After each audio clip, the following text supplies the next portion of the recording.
Shalom saudara yang dikasihi Tuhan, kita bertemu kembali dalam pelajaran Alkitab dan kali ini kita akan memulai belajar Injil Sinoptik. Kita mulai pelajaran pertama Injil Sinoptik, maksudnya kita akan mempelajari Matius, Markus, dan Lukas.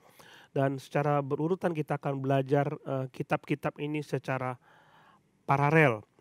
Dan akan kita pelajari adalah kita akan melihat introduksi terhadap setiap kitab. Jadi nanti kita akan melihat introduksi dari Matius secara singkat. Kita juga akan melihat introduksi Markus dan Lukas secara singkat.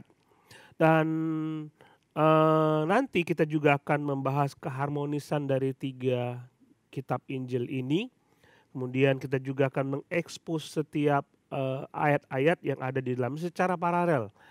Jadi maksudnya nanti kalau kita menemukan Matius, Markus, dan Lukas, kita akan melihat karena mereka memiliki sudut pandang yang berbeda terhadap suatu peristiwa, maka kita mungkin akan ketemu dengan data-data yang berbeda satu sama lain. Nanti setelah kita ketemu dengan data-data yang berbeda, apa maksudnya ketika Matius mencatat A, kemudian Lukas mencatat B, Markus mencatat C, apakah ada perbedaan di dalamnya dan bagaimana kita mengharmoniskan semua catatan-catatan ini. Lalu kita akan mengekspos ayat-ayatnya, nanti kita akan pelajari maksud penulis, yaitu maksud Markus, Lukas, dan Matius terhadap ayat-ayat tersebut. Maksudnya apa ketika dia mencatat ayat-ayat itu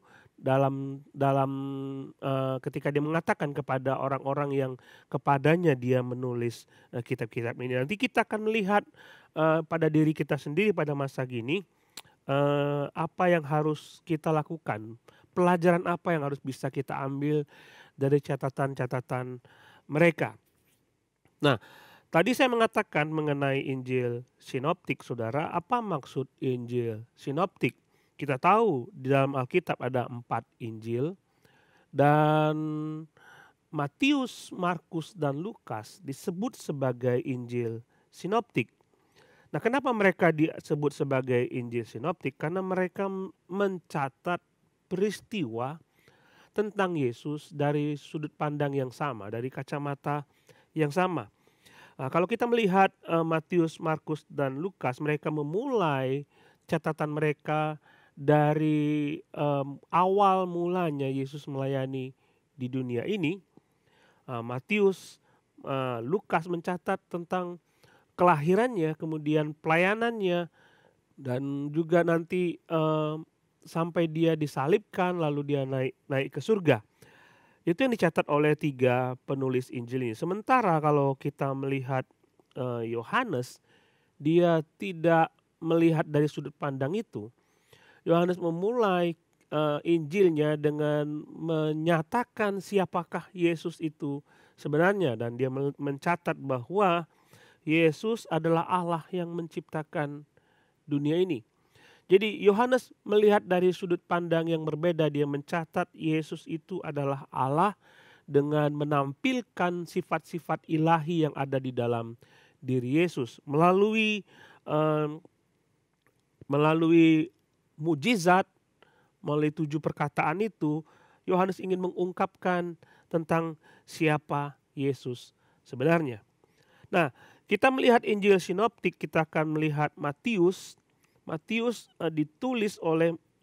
Matius ditulis oleh Matius. Memang tidak ada catatan di dalam Injil tersebut, baik Matius, Markus maupun Lukas, tentang siapa penulis dari Injil ini. Tapi kita bisa tahu dari para hamba Tuhan, bapak-bapak gereja pada awal gereja dimulai, mereka mempunyai kesaksian tentang siapakah penulis Injil ini. Dan ini membutuhkan waktu yang cukup lama untuk menerima Matius, Markus, dan Lukas sebagai Injil yang masuk ke dalam kanon. Kemudian kita melihat Matius itu ditulis kira-kira tahun 60 sampai 70 Masehi. Dan Matius ingin menunjukkan kepada pembacanya bahwa Yesus adalah Mesias, anak Daud, raja orang Yahudi. Ini jelas sekali dalam Injil Matius bahwa dia ingin menunjukkan bahwa Yesuslah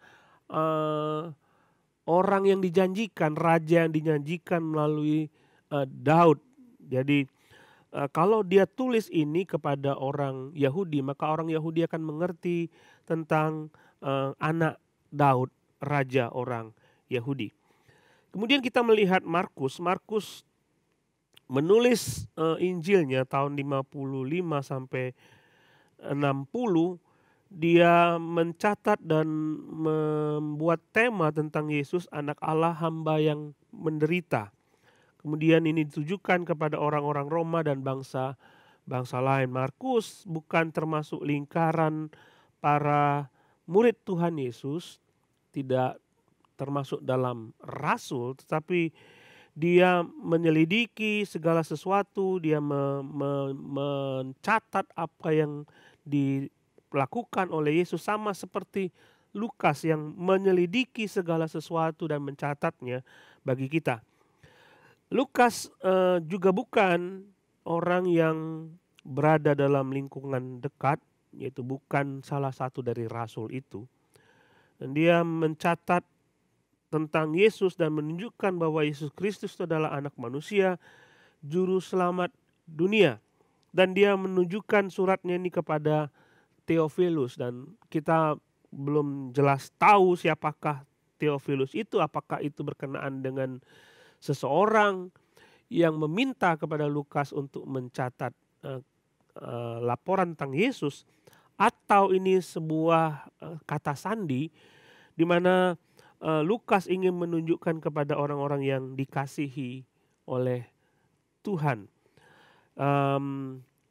Tidak perlu kita menggali lebih dalam siapakah Theophilus itu, tapi kita akan melihat apakah tujuan Lukas terhadap Injilnya. Dia mengatakan bahwa ini dicatat supaya engkau percaya bahwa apa yang engkau dengar selama ini adalah benar.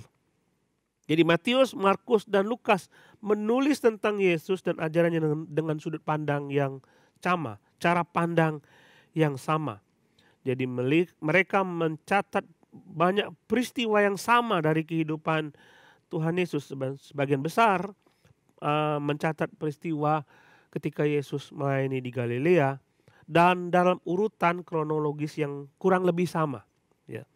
90% isi Injil Markus ditemukan dalam Matius. Jadi kita lihat di situ ada kesamaan. 90% isi Injil Markus ditemukan dalam Matius. 50% isi Injil Markus itu terdapat dalam Lukas. Semua perumpamaan dalam Injil sinoptik, yaitu Matius, Markus, dan Lukas, itu dicatat oleh 3 orang penulis ini. Sementara Yohanes tidak mencatat satu perumpamaan pun. Jadi saudara bisa melihat perbedaan-perbedaan Injil sinoptik dan Injil Yohanes. Yohanes mencatat mengenai Yesus dan ingin membuktikan bahwa Yesus adalah Allah sendiri yang turun ke dunia. Dia memulai sejarah pelayanan Yesus di dunia dengan menampilkan mujizat yang pertama, yaitu air menjadi anggur, dan dia menunjukkan mujizat-mujizat lain yang dia beberkan di dalam Injil Yohanes untuk membuktikan bahwa Yesus sendiri adalah Allah. Itu Yohanes. Nanti kita akan belajar Injil Yohanes secara terpisah, dan kali ini kita akan melihat Yesus dari Injil sinoptik. Jadi kita akan melihat Matius, Markus, dan Lukas secara paralel dan secara bersamaan. Nah, kalau saudara membaca Injil Matius, kita hari ini akan melihat silsilah dari Yesus. Injil Matius memulai Injilnya dengan membuat sejarah silsilah dari Yesus Kristus. Dia memulai Injilnya dengan mencatat silsilah dari Yesus Kristus. Demikian juga kalau kita melihat Markus dan Lukas memulai catatannya dengan menampilkan pertama kali Yesus muncul di dunia. Tapi kita perlu tahu ketika penulis-penulis ini mencatat mengenai kelahiran Yesus, mencatat mengenai permulaan pelayanan Yesus di dunia, itu bukan berarti Yesus ada setelah dia lahir di dunia. Yesus ada bukan berarti dia ada karena dia lahir di dunia. Nah, karena itu kita mesti memahami praeksistensi Yesus. Praeksistensi maksudnya adalah kalau kita membaca dalam Alkitab secara keseluruhan, kita akan menemukan bahwa Yesus ada sebelum segala sesuatu diciptakan. Jadi kita harus paham ini. Catatan mengenai kelahiran Yesus bukan untuk menunjukkan awal mula Yesus. Dia ada sebelum segala sesuatu ada. Jadi dia ada sebelum segala sesuatu diciptakan, bahkan sebelum segala sesuatu ada. Itu yang pertama yang harus kita imani terlebih dahulu, harus kita ketahui terlebih sebelum kita belajari mengenai silsilah-silsilah ini. Kemudian penyangkalan terhadap praeksistensi Yesus juga adalah penyangkalan terhadap Tritunggal. Kita melihat bahwa peran Tritunggal di dalam penciptaan itu ada Allah Bapa, ada Allah Roh, dan Allah Anak. Tapi kalau Yesus tidak ada pada waktu penciptaan, berarti tidak ada Tritunggal. Jadi penyangkalan terhadap praeksistensi Yesus adalah penyangkalan terhadap Tritunggal. Kemudian bila Yesus ada sejak kelahiran, maka dia bukan Allah, karena Allah tidak pernah dimulai dari sesuatu. Allah adalah kekal. Dia tidak dimulai sejak kelahirannya. Nah, kita akan melihat beberapa bukti dari ayat-ayat Alkitab mengenai praeksistensi Yesus. Dalam Yohanes pasal 3:13, dia berkata bahwa dia berasal dari surga. Ada tidak seorang pun yang bisa membawa kita ke surga kecuali dia yang telah turun dari surga untuk membawa kita ke sana. Yesus berasal dari surga, bahkan dia adalah pencipta alam semesta ini. Jadi Yohanes pasal 1 ayat 3 mengatakan demikian. Kolose mengatakan segala sesuatu dijadikan oleh dia. Segala sesuatu dijadikan oleh dia. Kemudian dalam bagian ketiga, poin ketiga adalah Yesus dan Bapa adalah satu. Yesus dan Bapa adalah satu. Ini kesaksian Yesus di dalam Yohanes pasal 10 ayat yang ke-30. Kemudian kesaksian Yohanes Pembaptis dalam Yohanes pasal 1 ayat yang ke-15. Lalu kesaksian Yesus sendiri dalam Yohanes pasal 5 ayat 58. Kita akan coba melihat ini untuk membuktikan praeksistensi Yesus. Jadi dalam Yohanes pasal 8 ayat 58 di situ disebutkan bahwa Yesus berkata kepada mereka, jadi dia sedang diskusi dengan ahli-ahli Taurat, orang Farisi dan orang-orang Yahudi, dan dia berkata kepada mereka, aku berkata kepadamu sebelum Abraham jadi, aku telah ada. Lalu mereka mengambil batu untuk melempari dia, tetapi Yesus menghilang dan meninggalkan bait Allah. Kalau Yesus mengatakan aku ada sebelum Abraham ada, kalau hanya untuk kesaksian yang biasa saja, mungkin mereka akan mencibir Yesus dan mereka mengatakan kau pembohong, kau lahir, saya tahu kau lahir dari mana, lahir di mana, kami tahu bapakmu siapa. Tapi yang menjadi perhatian kita adalah mereka mengambil batu untuk melempari dia. Kenapa? Kenapa mereka mengambil batu untuk melempari dia? Ini jelas sekali pada waktu Yesus mengatakan bahwa sesungguhnya sebelum Abraham jadi, aku telah ada. Yesus menunjukkan bahwa dialah Yahweh, dialah Allah yang sama seperti ketika ketika Allah mengutus Musa kepada bangsa Israel di tanah Mesir untuk membebaskan orang-orang Israel. Pada waktu itu Musa bertanya kepada Tuhan, kalau mereka tanya siapakah nama Allah yang mengutus dia. Nah, firman Tuhan dalam Keluaran pasal 3 ayat yang ke-14, firman Tuhan kepada Musa, "Aku adalah aku." Lagi firman-Nya, beginilah kau katakan kepada orang Israel, "Akulah aku telah mengutus aku kepadamu." Istilah akulah aku itu menunjukkan kepada nama Allah sendiri. Dan pada waktu Yesus mengatakan sebelum Abraham jadi, dia ingin mengatakan bahwa akulah aku. Dia menyamakan dirinya dengan Yehova yang mengutus Musa pergi ke Mesir. Dan inilah yang membuat bangsa Yahudi, orang-orang Yahudi, orang-orang ahli Taurat, orang Farisi, ingin melempari dia dengan batu. Yesus mengakui, ini kesaksian dia bahwa akulah aku, akulah Allah, ego eimi. Sebelum Abraham ada, before Abraham was, I am. Jadi inilah bukti-bukti praeksistensi Yesus. Dia tidak ada sejak dilahirkan, tapi dia ada sebelum dunia dijadikan, bahkan segala sesuatu dijadikan oleh dia. Ini harus kita pahami sehingga kita tidak terjebak pada pemahaman bahwa Yesus ada 2000 tahun yang lalu, kemudian dia tidak ada setelah umurnya 33 tahun. Ini melanggar apa yang dikatakan oleh Alkitab.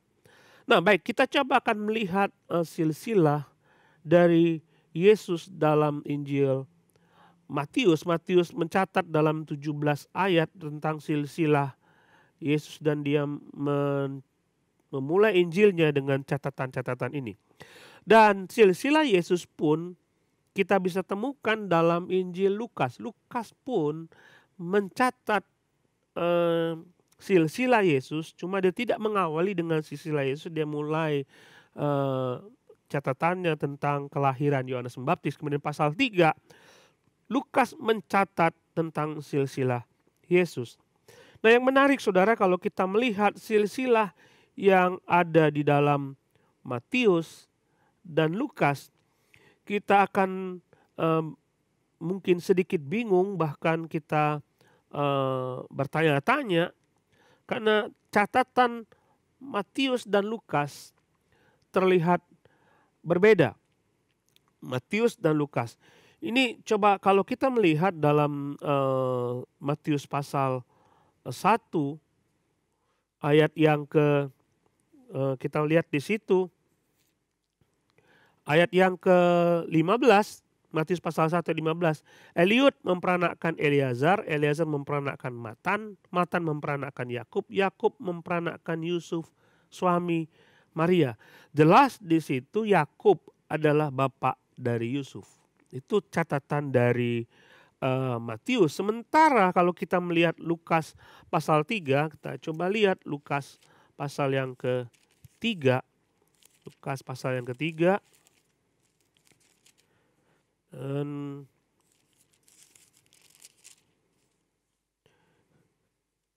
Dan kita lihat di situ bahwa dalam ayat 23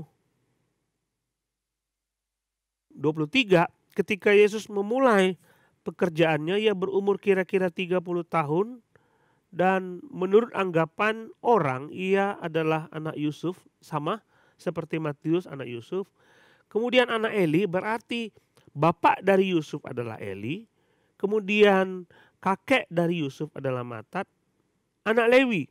Jadi urutannya kita lihat akan melihat ketemu dengan urutan-urutan yang berbeda, bahwa Matius mencatat bapak dari Yusuf adalah Yakub, sementara dari Lukas bapak dari Yusuf adalah Eli. Nah, kita akan mencoba untuk mencari solusi terhadap masalah-masalah ini. Kemudian kita juga akan melihat urutan silsilah itu dari Raja Daud. Lukas, baik Lukas maupun Matius mencatat nama-nama yang berbeda. Dalam Lukas pasal 3 disebutkan bahwa Daud punya anak namanya Nathan, Matata, Mina, dan Melea.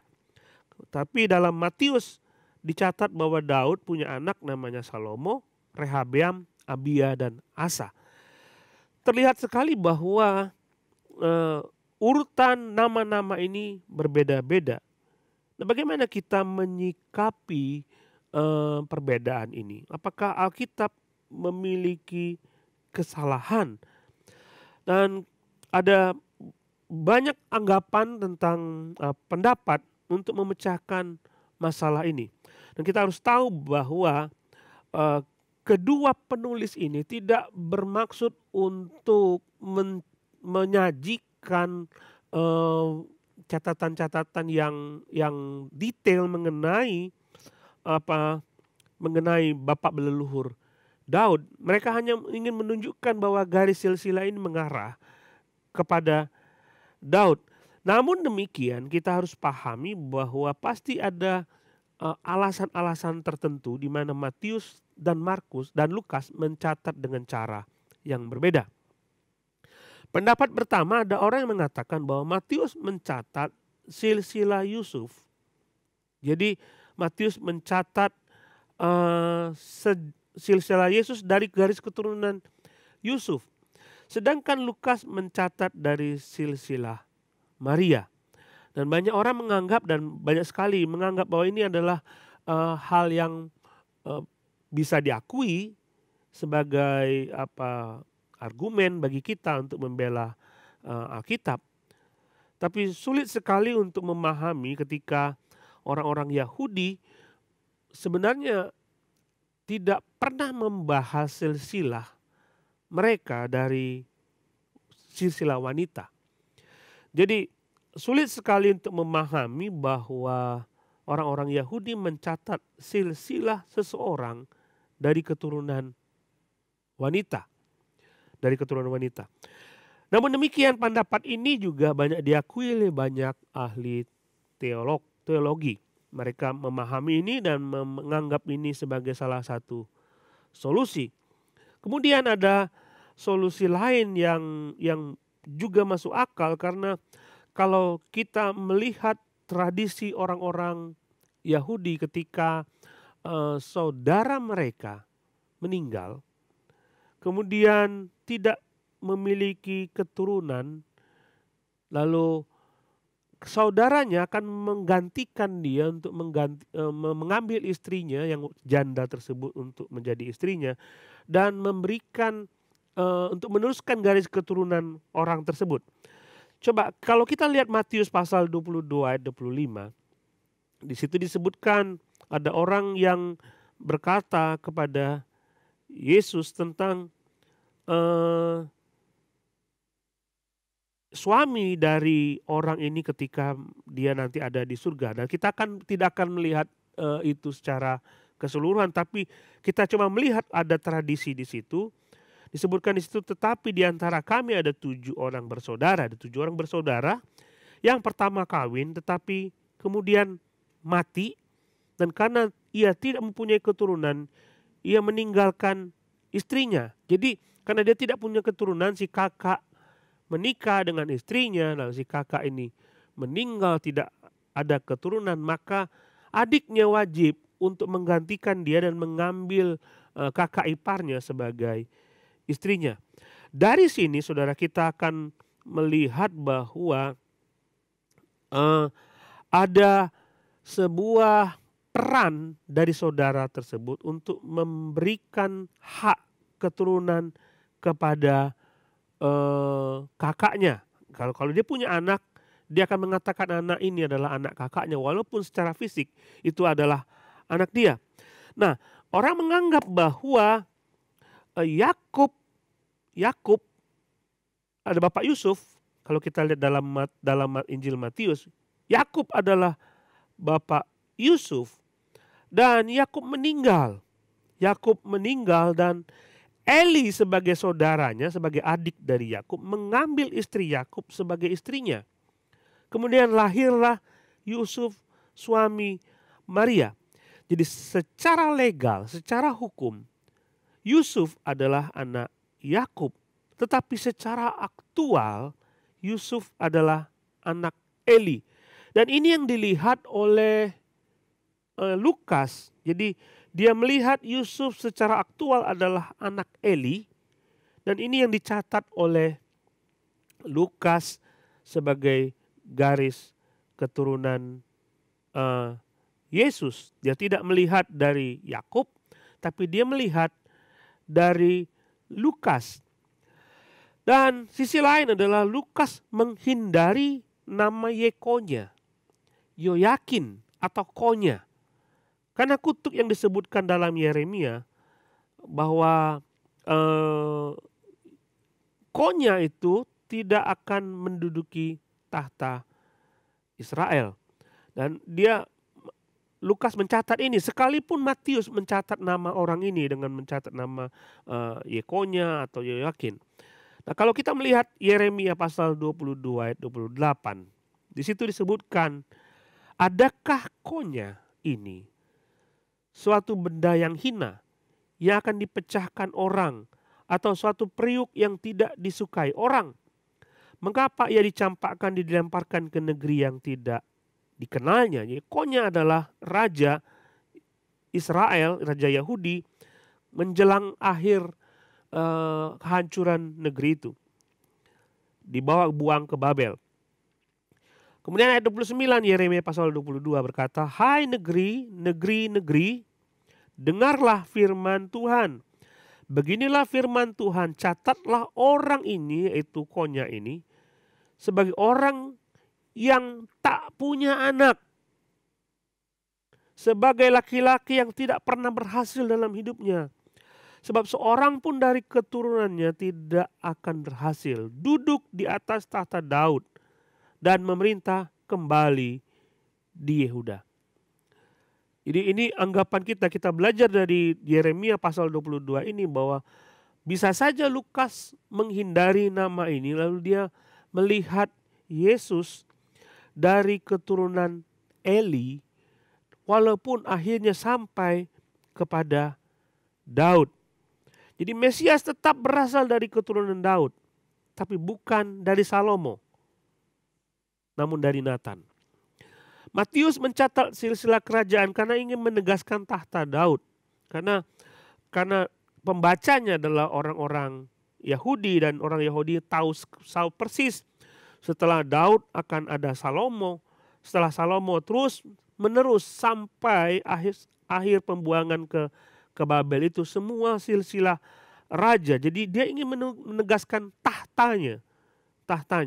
Dan dia mencatat nama Yekonya di situ. Nah, yang mana yang benar kita tidak tahu. Apakah Lukas mencatat dari silsilah Maria, karena dalam sejarah dalam orang Israel, tradisi orang Israel, menantu pun dianggap sebagai anak. Jadi kalau saya punya menantu saya sebagai anak. Jadi saya menganggap bahwa seperti si Eli dianggap sebagai bapaknya Maria, kemudian Eli mempunyai mantu namanya Yusuf, dan Yusuf dianggap sebagai anak dari Eli. Nah, yang benar-benar kita tidak tahu, kita taunya bahwa Alkitab benar, dan banyak hal di dalam Alkitab yang tersembunyi yang kita tidak pahami, kita tidak mengerti.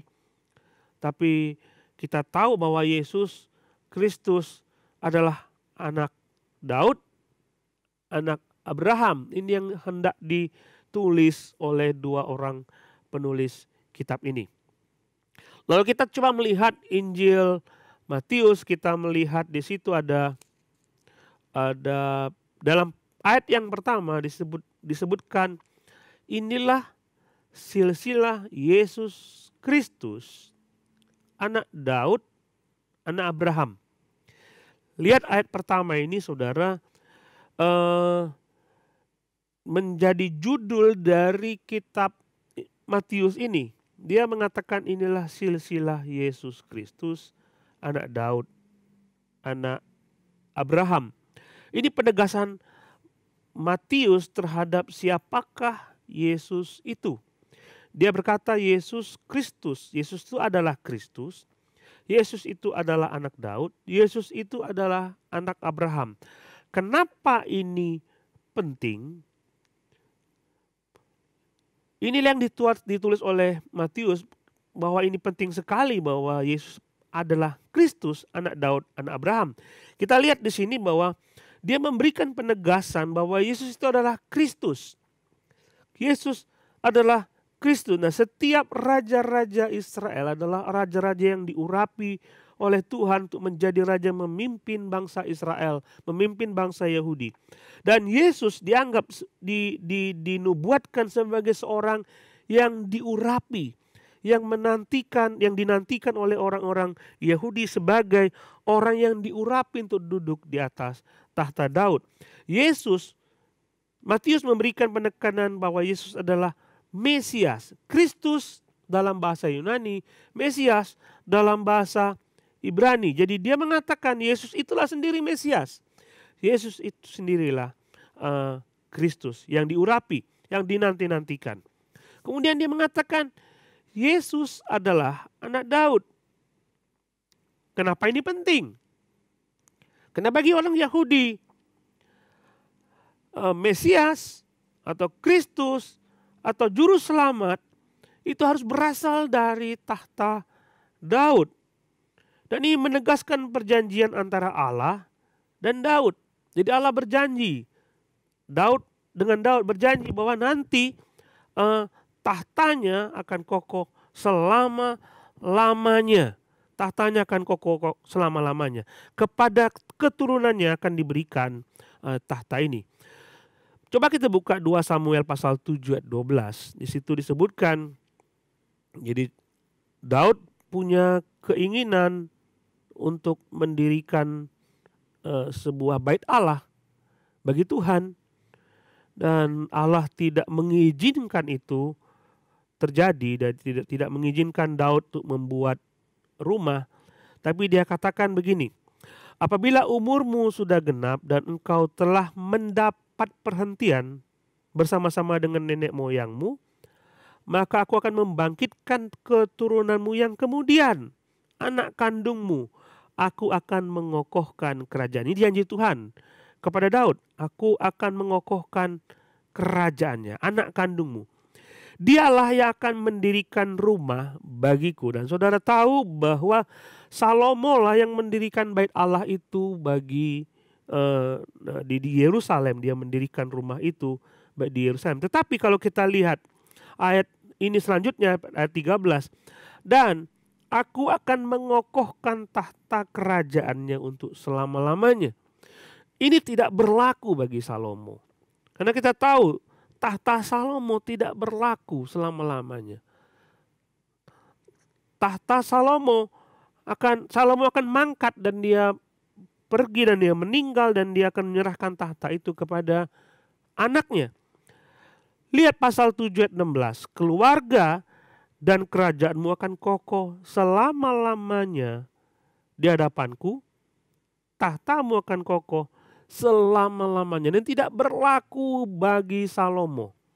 Nah, ini hanya berlaku bagi Yesus. Dan ini yang dinantikan oleh bangsa Israel, orang-orang Yahudi, bahwa ini kalau nanti anak Daud bertahta, dia akan bertahta selama-lamanya. Dan julukan itu diberikan kepada Yesus sebagai anak Daud yang berhak bertahta selama-lamanya di tahta Salomo. Kemudian kita lihat juga bahwa dia adalah anak Abraham. Kenapa ini penting? Karena ada perjanjian antara Allah dan Abraham jauh hari sebelum dia berjanji kepada Daud. Tuhan memanggil Abraham keluar dari negerinya, dan dia memilih Abraham sebagai orang yang akan mewujudkan janji Tuhan. Ketika dia berada di Taman Eden itu, dia berjanji kepada manusia bahwa keturunan wanita ini akan meremukkan kepala si ular, meremukkan kepala iblis. Dan di Taman Eden itu ada janji Tuhan bahwa dia akan mengirimkan seorang juru selamat.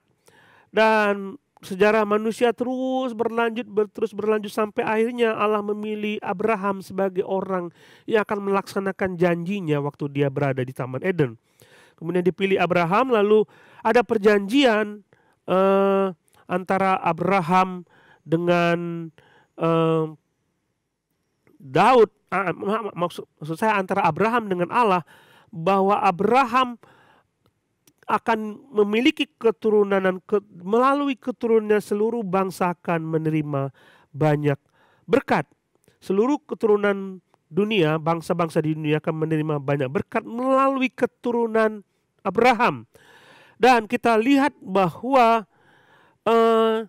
janji itu direalisasikan melalui Yesus. Lihat apa yang dikatakan oleh Paulus dalam Galatia pasal 3 ayat 16. Dia berkata, adapun kepada Abraham diucapkan segala janji itu dan kepada keturunannya, tidak dikatakan kepada keturunan-keturunannya, seolah-olah banyak orang. Jadi yang dimaksud Allah ketika dia berjanji kepada Abraham, kepada satu orang keturunanmu itu semua bangsa akan menerima banyak berkat. Dan Galatia pasal 3 ayat 16 mengatakan, tetapi hanya satu orang dan kepada keturunanmu, yaitu Kristus. Jelas sekali bahwa penting sekali bagi Matius untuk mencatat bahwa Yesus adalah anak Abraham.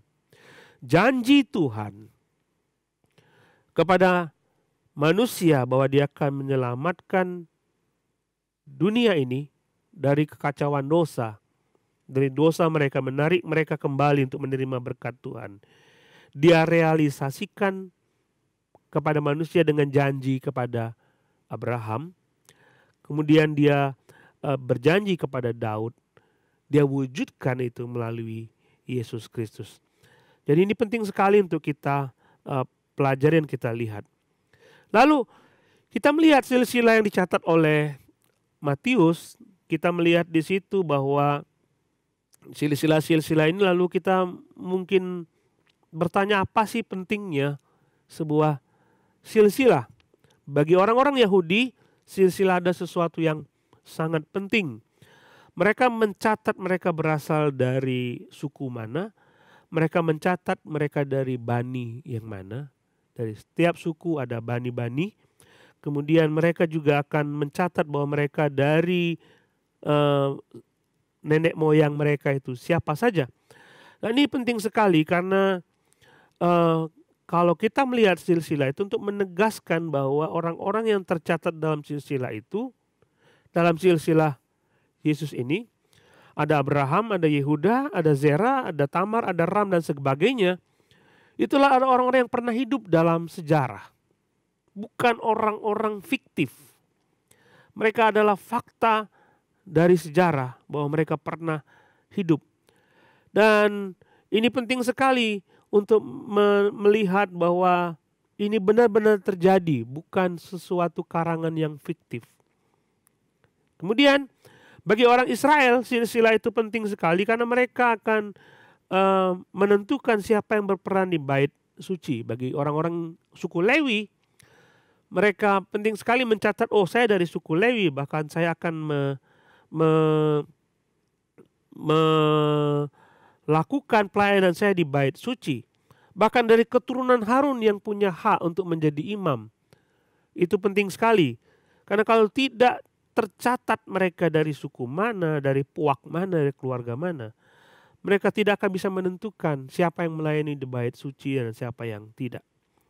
Yang ketiga, pada masa pembuangan setelah masa pembuangan bangsa Yahudi ke Babel, mereka ingin memurnikan diri mereka setelah mereka memisahkan dari bangsa lain.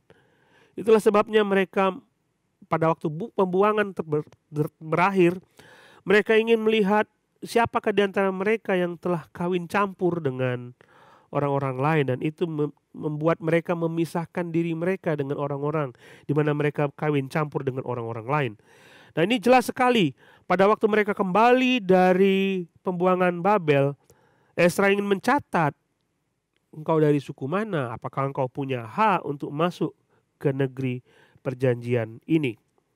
Kemudian yang keempat, untuk menegaskan kepastian janji Tuhan tentang Mesias dari keturunan Daud dan Abraham. Ini sudah dibuktikan melalui catatan Matius bahwa silsilah ini akan menunjukkan bukti bahwa Yesus berasal dari Daud, Yesus berasal dari Abraham. Nah, kalau saudara lihat silsilah ini, kalau kita lihat silsilah dicatat oleh Matius ini, kita lihat 50% dari kata-kata dalam ayat 1 sampai 17 itu berisi nama. Hanya berisi nama. Kita tahu bahwa catatan-catatan ini penting sekali karena firman Tuhan berkata bahwa segala tulisan yang diilhamkan Allah memang bermanfaat untuk mengajar, untuk menyatakan kesalahan, dan untuk memperbaiki kelakuan dan mendidik orang dalam kebenaran. Catatan sejarah silsilah Yesus ini cukup panjang, saudara. Kalau saudara melihat panjang sekali sejarah ini, catatan silsilah ini. Dan saya ingin bertanya kepada saudara, mungkin adakah saudara di rumah punya catatan tentang nenek moyang saudara sampai selengkap ini? Matius mengatakan ada 14 keturunan dari Abraham sampai ke Daud, 14 keturunan dari Daud sampai pembuangan Babel, dan 14 keturunan dari pembuangan Babel sampai kepada Kristus. 14 kali 3. Saudara bisa urutkan keluarga saudara selengkap ini. Dan mereka penting sekali untuk mencatat ini karena mereka akan melihat bahwa silsilah tersebut adalah penting. Nah, lihat dalam silsilah ini kita mempelajari ada 4 wanita. 4 orang wanita. Kalau saya sebagai orang Yahudi, maka kalau saya orang Yahudi, saya akan menganggap bahwa ada orang-orang lain yang penting, yang dihormati dalam sejarah orang Yahudi. Ada Sarah, istri dari Abraham. Mereka sangat menghormati Sarah. Ada Rebeka di situ. Ada nama-nama lain yang penting di situ. Tapi Matius tidak mencatat mereka. Orang-orang yang penting tersebut di dalam sejarah bangsa-bangsa Yahudi. Tapi Matius mencatat ada nama Peres. Ada nama Tamar. Ada nama Rahab. Ada nama Ruth. Dan ada juga nama Batsheba. Ada nama Batsheba. 4 orang ini dicatat dalam silsilah. Saudara, jarang sekali nama wanita dicatat di dalam sejarah keturunan. Di dalam keturunan silsilah. Tapi Matius ingin mencatat 4 orang ini. Bahkan mereka bukanlah orang-orang Yahudi. Mereka bukan keturunan dari Yakub. Mereka bukan orang-orang Israel. Mereka orang-orang luar. Bahkan kalau kita melihat, mereka adalah orang-orang yang memiliki moralitas yang sangat rendah. Saudara tahu tentang Tamar. Tamar tidak jelas dia dari suku apa. Nama Tamar muncul pertama kali ketika masa di mana Israel belum menduduki tanah perjanjian. Yehuda pergi ke tanah Kanaan dan dia melihat seorang wanita dan mengambil wanita tersebut menjadi menantunya. Tetapi kemudian anak-anak Yehuda meninggal dan Yehuda berjanji untuk memberikan anaknya yang paling kecil kepada Tamar. Tapi karena anak itu masih kecil dan Yehuda menunda itu, dan Yehuda pergi ke satu tempat sampai dia lupa mungkin kepada janjinya itu untuk memberikan anaknya yang kecil itu kepada Tamar. Tapi dia pergi ke kota di mana Tamar ada, dan di situ kita melihat cerita itu dalam Kejadian bahwa Tamar menyamar menjadi seorang pelacur dan Yehuda tertarik dengan dia. Yehuda tidak tahu bahwa yang menjadi pelacur itu adalah menantunya sendiri, dan mereka melacur, dan akhirnya lahirlah anak dari situ. Lahir anak Peres dari situ, dari Tamar tersebut. Nah, kita lihat bahwa ini bukanlah orang yang bermoral baik. Bahkan mereka, Tamar bukan dari suku orang-orang Israel. Lalu juga ada Rahab. Rahab pada waktu bangsa Israel keluar dari Mesir, mereka masuk ke kota Yeriko. Dan mereka ketemu dengan Rahab, dua orang pengintai tersebut, dan menyembunyikan mereka di situ. Tapi karena imannya, maka Rahab ini dan keluarganya diselamatkan. Rahab diterima menjadi bagian dari orang Israel pada waktu itu. Dia bukan orang Israel, tapi dia terhisap masuk ke dalam bangsa Israel karena imannya dan mengakui kedaulatan Tuhan atas bangsa-bangsa. Rut, dia orang Moab. Dia orang Moab dan dia pindah ke Bethlehem untuk mengikuti Naomi mertuanya. Pindah ke Bethlehem dan menikah dengan Boas. Menikah dengan Boas. Nah, Rut orang Moab, tetapi imannya yang menunjukkan bahwa dia mengakui Allah Israel sebagai Allahnya. Dia mengatakan kepada Naomi, aku tidak mau berpisah dengan engkau, aku ingin ikut engkau karena bagiku bangsamu adalah bangsaku, Allahmu adalah Allahku. Lihat Rut orang Moab, dia orang baik-baik tapi dia orang Moab, bukan orang Israel, tapi dia mengakui Allahnya orang Israel. Dia mengakui bangsanya sebagai bangsa Israel. Dia tidak mengakui, dia pindah dari Moab ke Bethlehem dan dia menjadi nenek moyang Yesus.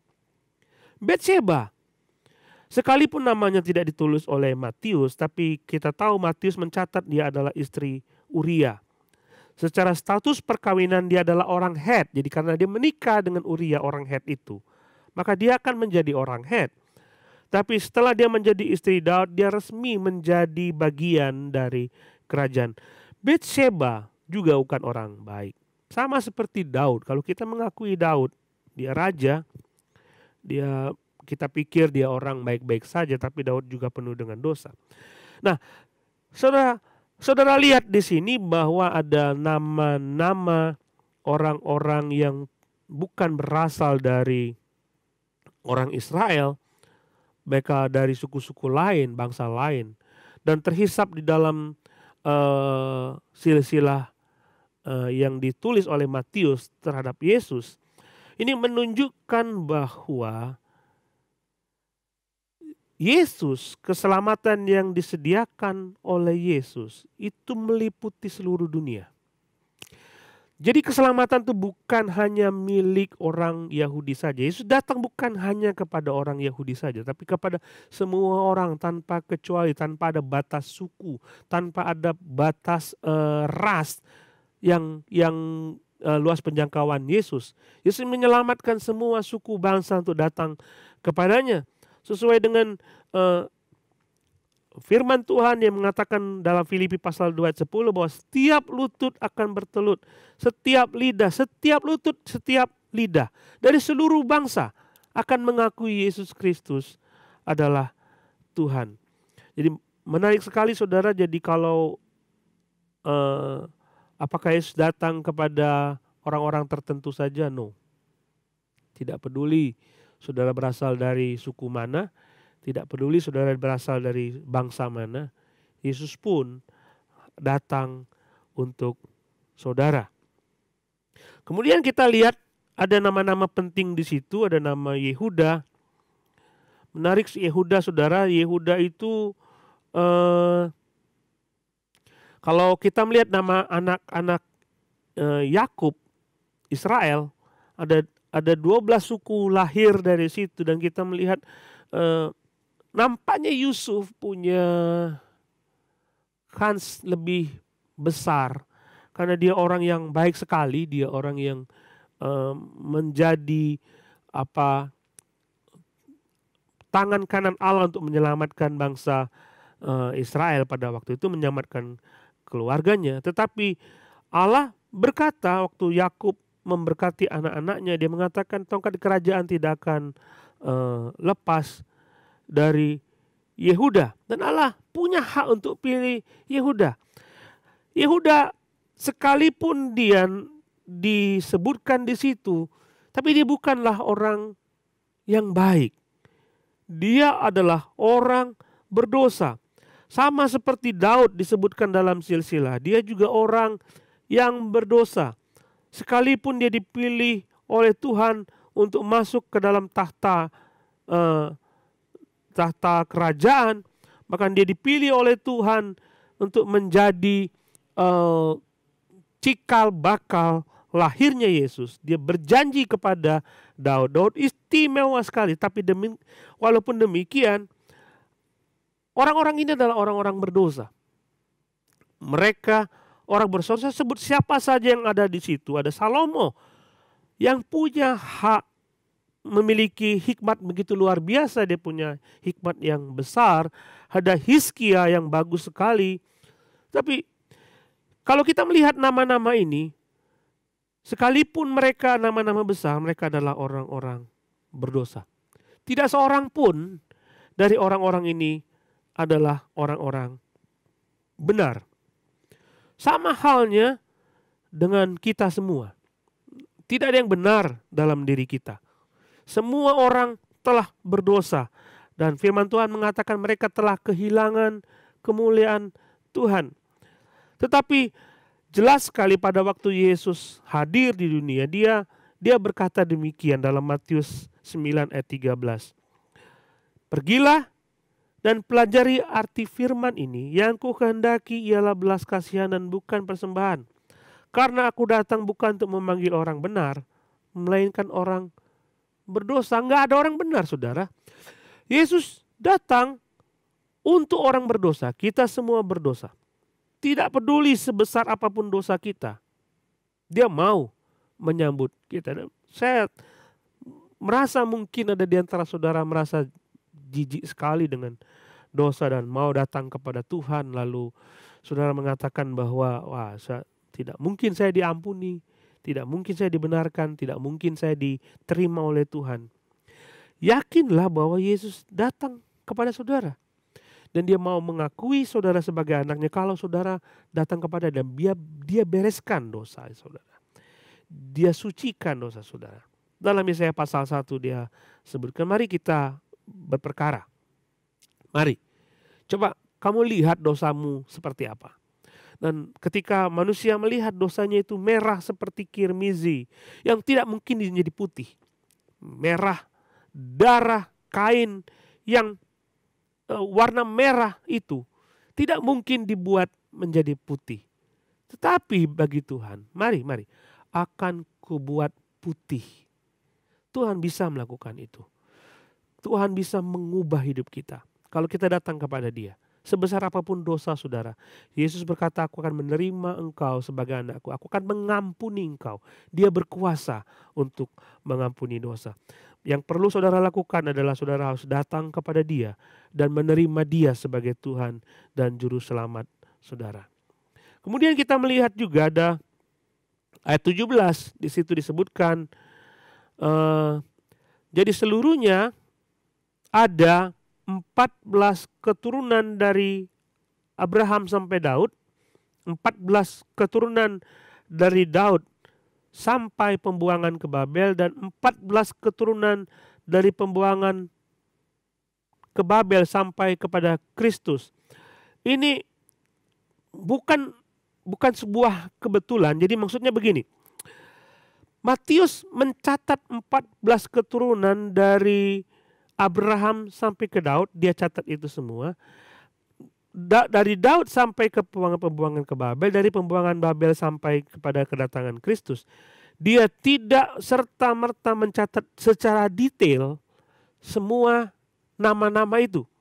Dia hanya mencatat 14 keturunan dari Abraham ke Daud, 14 keturunan dari Daud kepada Babel, dan 14 keturunan dari Babel sampai kepada Kristus. Karena kalau kita selidiki sebenarnya tidak ada nama yang tidak dicatat oleh Matius dalam 1 Tawari pasal 3 ayat 15, di situ disebutkan ada anak Yosia, anak sulung ialah Yohanan, anak yang kedua ialah Yoyakin, anak yang ketiga adalah Zedekia, dan anak yang keempat adalah Salum. Keturunan Yoyakim, jadi anak Yosia, Yoyakim keturunannya Yekonya, anaknya itu, dan anak orang ini ialah Zedekia. Jadi Yosia kepada Yoyakim, kemudian kepada Yekonya. Namun kalau kita melihat di sini, kita melihat dari Matius pasal 11, Yosia memperanakkan Yekonya. Dia menghilangkan nama Yoyakim.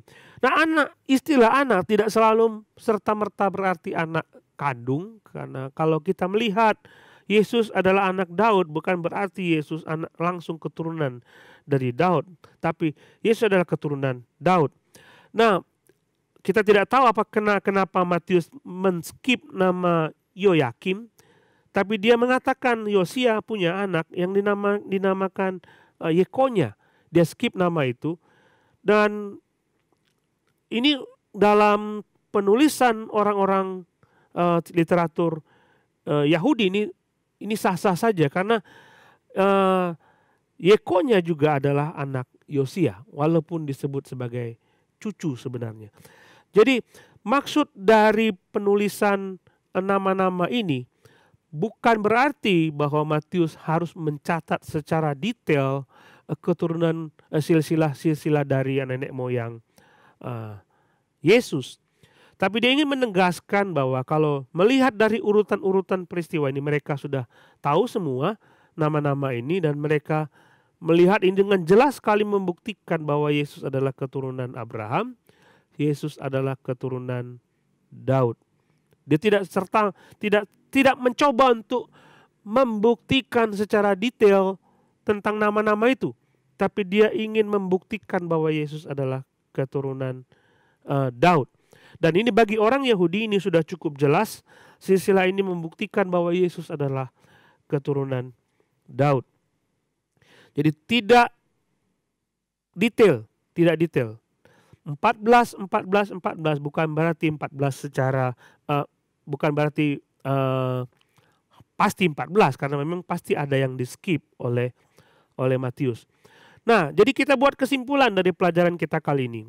Pertama, Matius membuktikan dari silsilah ini bahwa Yesus adalah Mesias yang dijanjikan. Saudara, Alkitab tidak dicatat secara kebetulan. Janji keselamatan tentang Yesus sudah dijanjikan berabad-abad. Bahkan ketika manusia itu masih berdua saja, sudah dijanjikan Tuhan sampai kepada Yesus. Jadi, kedatangan Yesus bukanlah sebuah kedatangan ke dunia yang secara kebetulan, tapi sudah dirancangkan dari awal mulanya ketika manusia itu jatuh dalam dosa. Kemudian Matius ingin mengajak siapapun dari kita, apapun latar belakang kita, untuk percaya kepada Dia. Dan dari catatan nama-nama ini terdapat orang-orang yang mempunyai latar belakang sejarah yang berbeda, suku yang berbeda. Mereka punya mungkin kepercayaan yang berbeda. Mereka menyembah Allah-Allah lain pada waktu itu. Tapi ketika dia bertemu dengan Tuhan, mereka percaya kepada Tuhan dan menjadi bagian dari umat Tuhan. Yesus mengajak kita semua, nggak peduli kita dari suku mana, tidak peduli kita dari latar belakang bangsa yang mana. Yesus mau terima. Bahkan dari pelosok-pelosok yang terkecil sekalipun dia mau terima. Saudara, yang ketiga, Matius ingin menegaskan bahwa tidak peduli seberapa besar kesalahan kita. Ia mau menerima kita menjadi umatnya. Ia mau menjadi juru selamat saudara. Mungkin saudara tidak bisa menerima diri saudara sendiri. karena saudara merasa jijik, berdosa, dan tidak layak. Biarkan Tuhan membereskan itu dan melayakkan saudara. Saudara tidak mungkin bisa melayakkan diri saudara sendiri. Datang kepada Tuhan. Dosa saya terlalu besar, mungkin itu pendapat saudara. Tidak ada yang terlalu besar bagi Yesus untuk bisa pulihkan. Saudara bisa datang kepada Dia. Kemudian yang keempat, kita semua punya masa lalu yang kelam. Mungkin moral kita bejat. Tapi percayalah Tuhan mau menerima diri kita apa adanya. Dia jadikan kita manusia-manusia baru yang berbakti kepada Allah. Dia ingin memulihkan kembali keadaan kita. Ketika manusia belum jatuh dalam dosa, hidup bergaul dengan Allah secara normal, bercakap-cakap muka dengan muka. Dan ketika dia datang ke dunia, dia ingin kembalikan itu. Supaya kita bisa bercakap-cakap langsung dengan dia. Dan ingin memulihkan keadaan kita. Pulih hubungan kita dengan Tuhan. Nah, mungkin ada pertanyaan dari saudara. Mungkin saudara mau bertanya kepada kami mengenai pembahasan kali ini. Saudara bisa membalas, mengirim teks kepada kami di nomor WA berikut ini. Saudara juga bisa menghubungi kami dan kita akan membahas pertanyaan saudara pada pertemuan berikutnya supaya kita bisa menggali lagi lebih dalam firman Tuhan. Saya mencoba untuk menjawab pertanyaan saudara sebisa saya. Kita akan teruskan minggu depan saudara dengan mempelajari peristiwa di mana Yohanes lahir. Peristiwa ketika Yohanes lahir, kita melihat kepada Injil Lukas, peristiwa-peristiwa sebelum kelahiran Yesus dan diawali dengan kelahiran Yohanes. Baik, kita akan bertemu kembali minggu depan pada kesempatan yang sama. Kalau kembali lagi kalau ada pertanyaan, silakan saudara kirim pertanyaan saudara kepada kami melalui teks WA berikut dan kami mencoba untuk membalasnya. Sampai bertemu kembali, Tuhan memberkati kita semua.